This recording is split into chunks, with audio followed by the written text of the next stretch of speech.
Ah, coconut oil. The magical white potion that once promised to cure everything from dry hair to existential dread. For a while it was everywhere, and someone online swore it could replace literally everything in your kitchen and bathroom. But then, the internet did what it always does. It turned. Suddenly, coconut oil wasn't a superfood anymore. It was a scam. Headlines screamed, "Coconut oil is pure poison," and oil pullers quietly moved on. So, let's dive into how did coconut oil go from hero to villain? Right here on History of Food.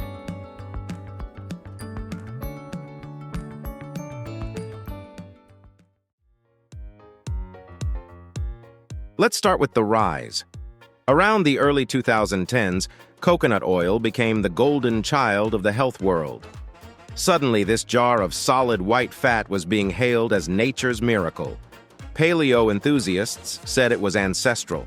Keto fans loved its fat content. Beauty bloggers were rubbing it into their skin like it was the fountain of youth. The promise? Coconut oil could do everything. Cook with it, moisturize with it, whiten your teeth, condition your hair, fix your metabolism, improve your sex life. You name it, coconut oil had it covered.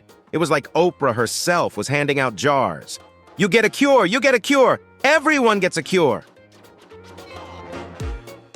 But here's the twist. This wasn't the first time coconut oil had a moment. Back in the 1950s and 60s, it was a common cooking fat, especially in tropical countries. Then, in the 1980s, it fell out of favor when saturated fat became the villain of the decade. Margarine and vegetable oils took over. Coconut oil, suddenly it was artery-clogging evil. Fast forward a few decades, and like every good canceled celebrity, it made a comeback.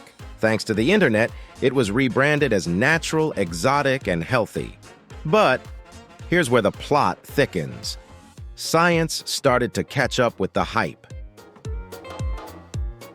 Coconut oil is about 90% saturated fat, the same kind that made butter and lard public enemies in the 90s. But fans argued it's different because it contains medium-chain triglycerides, or MCTs, shorter fats that your body burns faster for energy instead of storing as fat, kind of like a mini metabolic espresso shot. Sounds great, right? Small studies on MCT oil, not coconut oil itself, showed minor boosts in metabolism and brain function.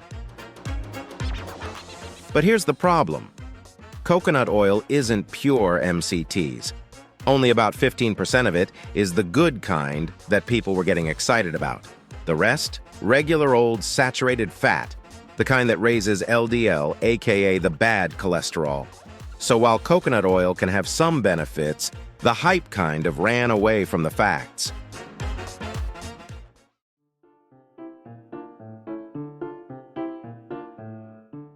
That didn't stop people from treating it like liquid gold.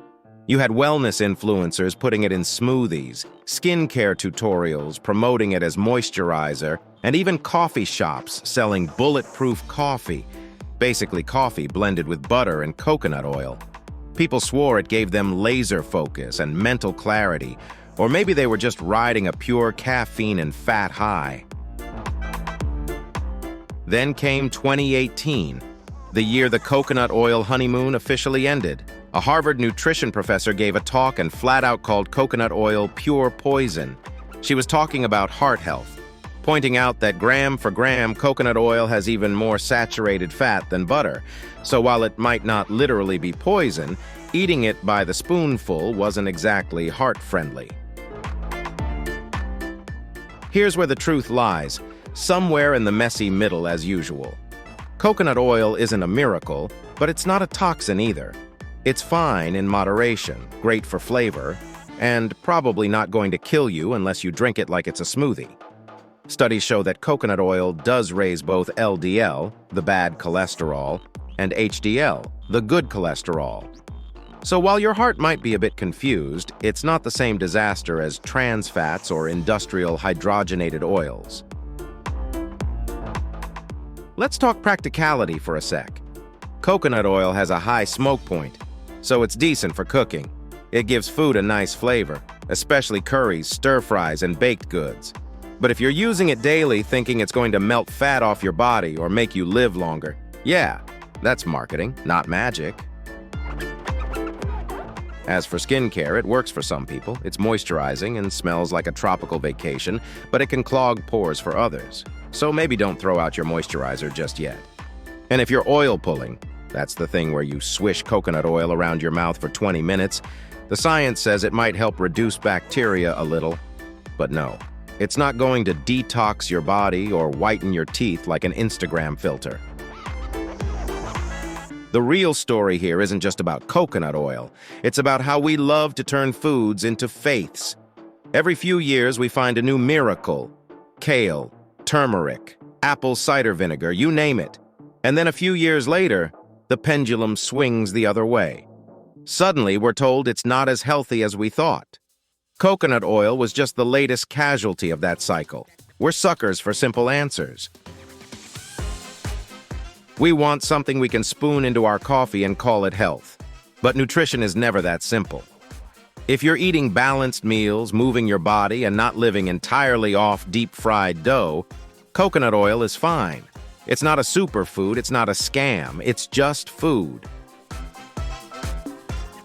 The real scam is probably how the wellness industry sold us the dream that health could come in a jar. Because let's be honest, they weren't just selling oil. They were selling a lifestyle, a version of yourself who's calm, glowing, sipping green smoothies under palm trees. But no amount of coconut oil can do that for you. You can't oil pull your way out of burnout. So, should you toss your jar? Nah, keep it in your kitchen. Use it for baking or when you want a little island vibe in your food. Just don't put it on a pedestal or in your veins.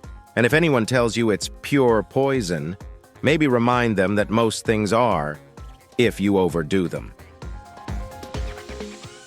At the end of the day, the coconut oil roller coaster is just another reminder.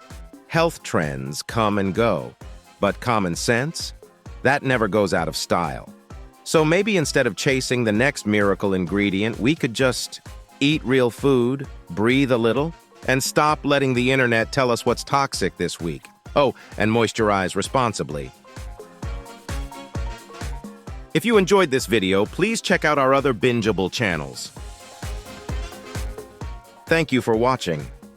If you have suggestions for our next video, feel free to share them in the comments below. We'll be sure to give you an acknowledgement for your contribution.